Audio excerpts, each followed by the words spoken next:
Hi viewers. இன்னைக்கு September 10 நீ நான் காதல் சீரியல் என்னாச்சுன்னு சொல்லி பார்க்கலாம். அதுக்கு முன்னாடி சேனல் சப்ஸ்கிரைப் பண்ணாதவங்க மறக்காம சப்ஸ்கிரைப் பண்ணுங்க.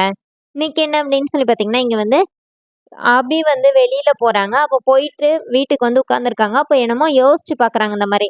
சுந்தரி வந்து அந்த சைடு யாரோ நிக்கிறாங்க. அவங்களுக்கு காசு குடுக்குறாங்க. ஒரு வண்டி பக்கத்துலனால சுந்தரிய மட்டும் அபி பார்க்குறாங்க. அந்த சைடு நிக்கிறது யாருன்னே தெரியவே இல்ல. ஆனா அந்த சைடு வந்து அந்த ஜோஷியர் நிக்கிறாரு. அவர்கிட்ட வந்து காசு குடுத்து, நீங்க இந்த மாரி அடிக்கடி கேட்டீங்கன்னா என்னால தர முடியாது. பேங்க்ல ட்ரான்ஸ்ஃபரும் பண்ண முடியாதுன்னு சொல்லிட்டு, ஏதோ அப்படியே கை நீட்டி நீட்டி பேசிட்டு இருக்கிறாங்க. அத அப்படியே மியூட்ல காட்டுறாங்க. இங்க நின்னு அபி அவங்கள பார்த்துட்டு, இவங்க ஏன் அவ்ளோ பதட்டமா பேசிட்டு இருக்கணும்? யார்கிட்ட காசு குடுத்தாங்க? ராக்கி பாய் வந்தோனே இன்னைக்கு சொல்லணும் அப்படின்னு சொல்லிட்டு அபி வெயிட் பண்ணிட்டு இருக்காங்க. அப்ப அபி வந்து ஒரு டாலர் வாங்கிட்டு வந்திருக்கிறாங்க. அத வந்து எடுக்கும்போது அது கீழ விழுந்துருது. அத எடுக்கிறதுக்கு திருப்பி கீழ குனியும்போது, அது வந்து கட்டிலுக்கு அடியில போயிருது. அத எடுத்துட்டு எந்திக்கும்போது, யாரோ தலையில கை வைக்கிறாங்க. எந்திரிச்சு பார்க்கும்போது ராகவ் நிக்கிறாரு. "அங்க போய் என்ன பண்ணிட்டு இருக்க?" அப்படின்னோனே, அங்க போய் சமைச்சுட்டு இருக்கேன்" அப்படின்னு சொன்னோனே, இப்போ ராகவ் கிட்ட வந்து அவங்க அப்பாவோட ஹாஸ்பிட்டல் செலவுக்கு அவர் வந்து செலவு பண்ண காசுல, ஃபர்ஸ்ட்டு தவணைன்னு சொல்லிட்டு காசு குடுக்குறாங்க. அப்போனே அவர் என்ன சொல்றாருன்னா, "எனக்கு தேவையில்ல" அப்படிங்கிறாங்க. "இங்க பாருங்க ராக்கி பாய், வட்டியெல்லாம் தர முடியாது. என்ட்ட அவ்வளோலாம் காசு இல்ல. அதுவும் வட்டி நான் தரவே மாட்டேன். ஏன்னா, நான் இந்த வீட்ல 8 மாசம் நான் வந்து ஜெயிலுக்குள்ள இருக்கணும்னு நீங்க சொல்லும்போதே நான் முடிவு பண்ணிட்டேன். உங்களுக்கு வட்டி கிடையவே கிடையாதுன்னோனே" இப்ப ராகவ் என்ன சொல்றாருன்னா, "நான் கேட்கவே இல்லையேன்னோனே, நீங்க கேட்காட்டியும் சொல்ல வேண்டியது என் கடமை. மொத காச புடிங்கன்னு சொல்லிட்டு, உங்க சித்தி இந்த மாரி ரோட்ல யார்ட்டயோ பேசிட்டு இருந்தாங்க. என்னன்னு போய் கேளுங்கன்னோனே, உனக்கு எதுக்கு இந்த வேல? அவங்க யார்கிட்டயோ பேசிட்டு போறாங்க. நீ உன் வேலைய பாரு" அப்படிங்கிற மாரி அவர் சொன்னோனே, "அதான் இந்த வீட்ல நான் எதுவுமே பேசக்கூடாதே" அப்படின்னு சொல்லிட்டு, அவங்க பாட்டுக்கு வெளியில வந்துடுறாங்க. இங்க என்ன ஆகுதுன்னா, கிருஷ்ணாவும், சுந்தரியும் இந்த மாரி அபியும், ராகவும் வந்து இந்த மாரி இருக்கிறது சரியில்ல. அவ என்ன வெறுக்க வெறுக்க ராகவ் கூட சேர்ந்துருவாளோன்னு எனக்கு பயமா இருக்கு அப்படிங்கிற மாரி கிருஷ்ணா வந்து சுந்தரி கிட்ட பேசிட்டு இருக்கிறாங்க. இவங்க 2 பேரும் பேசுறத ஓரமா நின்னு அபி பார்த்துட்டே நிக்கிறாங்க.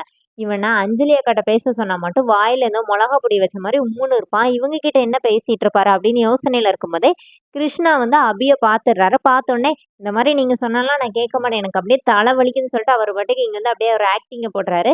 அஞ்சலி என்ன இப்படியெல்லாம் வச்சுக்கணும் அதெல்லாம் நீங்க சொல்லாதீங்க. ஏன் அஞ்சலி எனக்கு பார்த்துக்க தெரியும். முன்னாடி உள்ளதெல்லாம் எனக்கு ஞாபகப்படுத்தாதீங்க. எனக்கு தலை வலிக்குதுன்னு சொல்லிட்டு எஸ்கேப் ஆயி உள்ள ஓடிர்றாரு.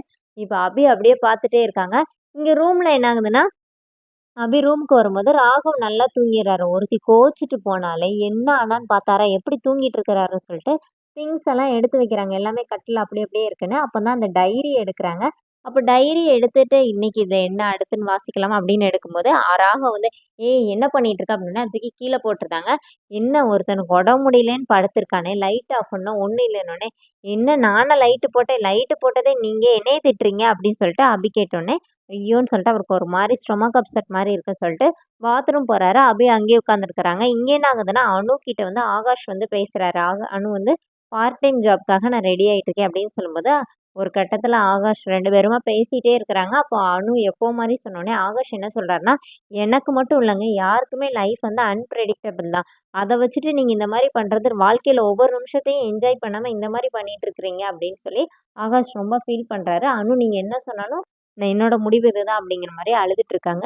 இங்க அபி என்ன நினைக்கிறாங்கன்னா, என்ன இவர இன்னும் காணோம்? என்னவா இருக்கும்? உடம்பு வர முடியலன்னாரே, மயங்கி கியங்கி விழுந்துட்டாரோ? யோ ராக்கி பாய் அப்படி சொல்லிட்டு இங்கேருந்து கத்திட்டே இருக்கிறாங்க. அப்புறமா ராகவ் வெளியில வந்துடுறாரு.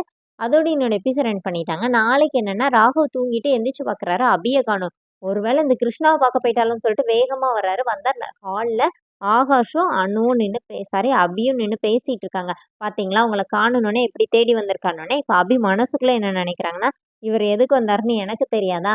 இந்த ஜெயிலுக்குள்ள நான் என்ன பண்ணிட்டு இருக்கேன்? எப்படி இருக்கேன்னு நான் சொல்ல முடியாத நிலைமையில இருக்கேன் அப்படின்னு அபி நினைக்கிறாங்க. அதோட என்னோட எபிசோட் ரன் பண்ணியிருக்காங்க. தேங்க்